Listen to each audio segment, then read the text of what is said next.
What's good? It's Jay Fresh here, and we're in Southampton, BBC Radio Solent Studios at the moment, and joined by Radio 1 One Extra, Charlie Sloth, live in the place. What's good? What's good? It's good to have you here, mate. Now, Fire in the Booth, without doubt, on the hottest series, on radio, on YouTube, crazy figures, lots of controversy. Mm-hmm. But first and foremost, for those who don't know, Fire in the Booth, where did you come up with the concept, and what's it all about? I came up with a concept actually before I actually started on radio. It was just, an idea to give artists a platform to showcase what they're all about. And basically, Fire in the Booth is just a platform for artists to come and showcase their hottest freestyles, their hottest bars, and just show what they're really all about as an artist. I think like the freestyle, to be able to freestyle live is a totally different art form than making records. And you get to really capture how talented an artist is when you see them perform a freestyle live under the pressure of cameras in their face, someone loud like me shouting down the mic, the bright lights. Yeah, it's like it's now or never, and you really capture that moment. I feel with Fire in the Booth, with putting the pressure on. Just like, there you go, you got 8 minutes, 10 minutes to do your thing. And initially, from live on the show, on the radio shows, you're now taking it on the road. Yeah. Right here in Southampton, across the UK. Yeah. Why are you taking it on the road? I just feel that the urban scene, the rap scene is very London-centric at the moment. I don't feel that MCs from outside London, outside the M25, really get the same shine as the MCs in London do. So, like, I've really taken it upon myself this year to try and make it a much more UK-based scene.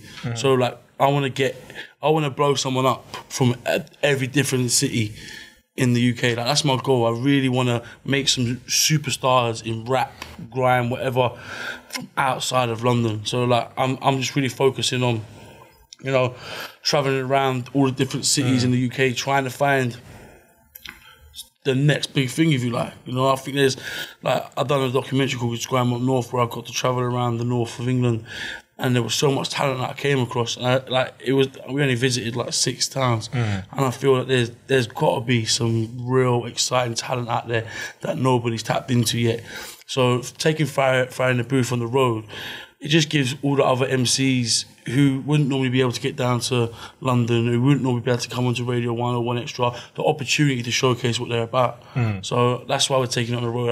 I'm really trying to broaden the horizons for UK rap in this country. And I just feel like, for me, we're 20 years behind how the States are. Exactly. We always look at the 20-year cycle and how we move forward. Yeah, and I think, like, if you look back 20 years ago in the States, it was very New York-centric. It was all about New York. If you wasn't from New York, you weren't getting on.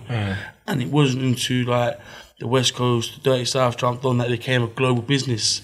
And obviously there was a lot of money involved once that happened.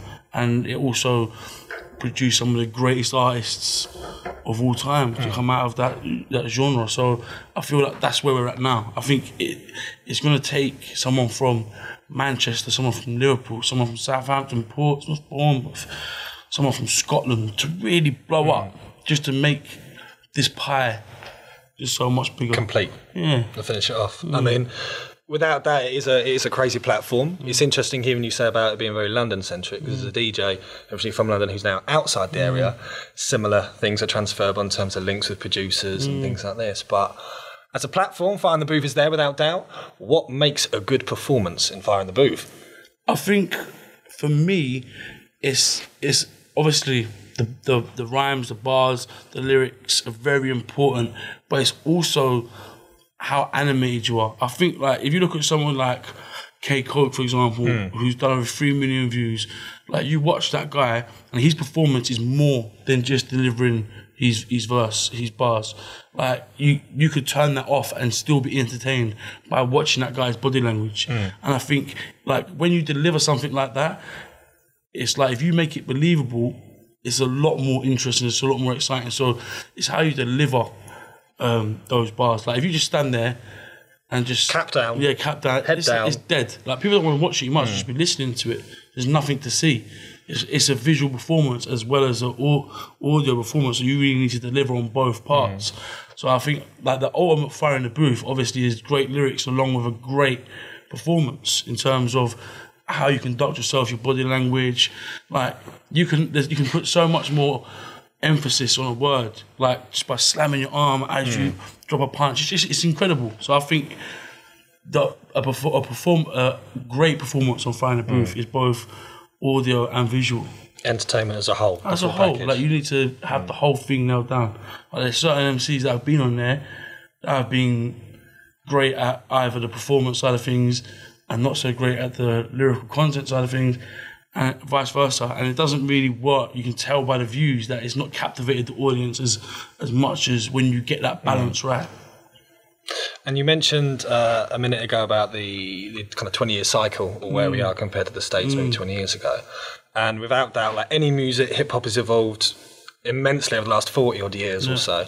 But there's still, I see, a number of foundation skills that are required for an MC or rapper. Ability to freestyle. What does a freestyle really mean? There's a lot of controversy. People confuse with what a freestyle really means. So I see a lot of foundation skills are required. What other skills are required for someone to succeed in the game as an artist? For me, like, you got to be prepared for hard work. Hard work for me is one of standard procedure. Standard procedure. But I think a lot of MCs and a lot of people who want to get into the game sleep on that. They think, oh, I'm going to make a mixtape, I'm going to blow up, I'm going to be rich this time next year. It don't work like that. I make a mixtape, I'll get signed, and I'm there. Yeah, like, it don't work. It's just like, if you look at people like Wretch, who's been working away for like 10 years, Gets, Pro Green, all these people that are reaping the rewards of their craft, they've been doing it for 10 years plus. And I remember them doing it for like 10 years plus. And then obviously after the hard work comes consistency, which for me is like the biggest thing in succeeding as an artist. Like, if you're not consistent, then you might always just stay at home, go and get a job working in Sainsbury's, go back to university and study and get a good job. Like, consistency is so important. I think, like, it's something that I personally look out for in an artist. Before I want to champion an artist, I'll study them for a month or 3 months and just see their movements, how they conduct themselves, how consistent they are with their online content, how consistent they are with freestyles, releasing music, and like, if you're not consistent, then like, if you can put as much hard work in as you want, but if you don't remain consistent, so like, if you put one record out and it's hot and you haven't got 3 other records to follow up that hot record, there's no point in putting that hot record out. Wait until you've got the 3 other hot records to follow and then put that hot record out and let the other 3 records follow. And that's being consistent, making sure that your fan base have got something to, you know, look forward to. Like, there's certain artists, like Sneakbo is a great case study for me in that. Like, when he first dropped, I didn't hear him and think this guy is the most skilled dude, he's sick. But he was so consistent, like, he made me pay attention. He was dropping a new video every week. Remixes, covers of records. Like, I just couldn't get away from him. And because there was a certain, like, the videos weren't great, they were shot by his mates, but he was just consistent with them. And it was just constantly in my face to the point where his fan base knew something new was coming, so they would get excited and follow him, and like, he built a fan base off the back of being consistent, not necessarily being the best rapper, but being hardworking and consistent. So clearly it's a combination of talent, hard work, the willingness to improve and develop as an artist. Interesting question now as a radio DJ.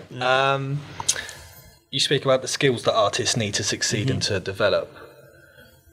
We experience lots of people contacting us with their music and trying to get airplay, trying to get support, and they contact us in the wrong way, let's say. So as a radio DJ, One Extra, Radio 1, clearly in demand with the club schedule as well, mixtapes, the lot that you're doing. What is the right way for artists to contact you and say, look, this is me, this is what I'm doing, check me out online, these are my tunes? What's the best way for someone to contact you? The best way, I put my email on my Twitter, because I want to be able to be contactable to anyone who wants to be able to get in contact with me. So the best way is just, you know, upload your music to SendSpace, WeTransfer, wherever it may be. Introduce yourself properly. Hi, Charlie. Be professional. Don't be like, yo, fam, this is blah, blah. No, be professional. We literally had this in the car on the way over. It's one of the last questions we're putting together is no matter where you're from, doesn't matter where you're from, your background, anything. Someone emails you or hits you up online with, yo, blood, it's got done. fire that you've never heard. I'm not paying attention. So I'm like, you're not serious. Like, if you, like, this is a business. And I would never in a million years consider sending an email to Darkus, the head of Iron Records, yo, fam, what are you saying? Man's gonna pop round and see you in a couple of seconds, innit, fam? I've got some fire for you. Never in a million years. Like even a friend, even people who are my good friends in the industry, who I might call and be like, "Yo, fam, what's going on?" I would never still send them an email being, "Yo, fam, what's going on?" Like, I don't think it's professional. I think you've got to have, this is a business and you've got to treat it like that. So conduct yourself correctly and introduce yourself. "Yo, hi Charlie, I am so and so. This is what I've been doing. Maybe give me 3-4 links to previous works. Here's my mixtape, here's my single, this is what I plan to do in the next." Like, there's certain artists, there's one artist called Smarts, right? And he first started contacting me and he was like, "Yo fam, I've got this track, will you play it?" I was just airing his emails, and then he fixed up how he conducted his emails. It's like, "Hi Charlie, my name is Smart, this is what I've been doing." So did you have to tell him, or did he come around naturally? He come around naturally. And I listened to the track, didn't like it. He sent me about 4 tracks, and then it must be like 5th, 6th track, I liked it. I was like, this is a good track. I'm gonna start playing this record. And it was because he was like obviously thinking to himself, why is Charlie not responding? So he must have thought, okay, let me try and be a bit more professional. He addressed that, and then I can't be expected to like every record. And some artists are like, "I sent him a record, he didn't like it, fuck him." Sorry, I sent him a record, he didn't like it, I ain't sending him no more records. And like, he didn't have that attitude. He was like, okay, he didn't like that record, I'm gonna consistently keep sending him records, be persistent but be professional. And because he had that attitude, he come on fire in the booth. I try to respect him and push him where I can, because he's seen that it's a business and he's conducting himself in the right way. It's a pet hate of mine when people send me a record, the track's untitled, there's no name in the email. The levels are all over the place and remastered. And then I'll get to each your family, get my record. I'm like, really? Like, block. If people don't take themselves seriously, how are you supposed to? Yeah, I can't be expected to take them serious. And I know as a DJ, we can always lapse into conversation about pet hates about the industry, but for somebody that's sent so much music yourself, I definitely wanted to hear in your words the same thing, because regardless of where people are from, what their background and what they're doing, conduct yourself professionally, word it in the right way, at least make sure your records are mastered, they're mixed down, they're named correctly, radio edits, they're at least clean. It's just the small things, and I think just the tiny things that we know, but perhaps a newcomer to the industry that, maybe I didn't really think about that, or if I'm sending him a tune but he doesn't even play my style of music, maybe I should be hitting up the right person, do a little bit of research. Exactly. I think like there's no excuse in this day and age. I think if you're not savvy with communication, knowing how to communicate with people, find a friend who is. You must have a friend. Ask for someone's help as well. Yeah, just like, excuse me, can you help me with this, man? You're my boy. Oh, you're my girl. Can you send an email to Charlie and kind of make it look proper for me? Like I pay attention to things like that. Like, I'll have a lot more respect and time for somebody if they address me in the right way, because I know they're serious about their business. And like, it is a business. Like, I don't want to support someone who's got 2 tracks, a mixtape, and they're gonna release something else next year. I want to support someone who's understands it's a business and is trying to make it a business, because then I know there's longevity with the artist, legs in them developing. And I can help. I can help. Once I see they've got the foundations, the basics in order, I can help push them to the next level and give them the rest of the tips that they need. But if they haven't got the basics, I ain't got time. Yeah, definitely. There's some really good advice there for newcomers to the game and people who've been in the game a short while. Just to wrap up as well, you're heavily online, your presence online is crazy. Twitter, not MySpace, Facebook, website as well. So just for the piece, to keep in contact with you, website, Twitter addresses, how can people get at you? CharlieSloth.com, Twitter /Charlie Sloth. Charlie Sloth and everything. All social networks is just Charlie Sloth. Google it, you'll get there. I'm there. Yeah, Google me, my big fat face should pop up and then hit you in the head. Wicked. Thanks a lot for your time. Thank you very much for your time, brother. Thank you. Wicked.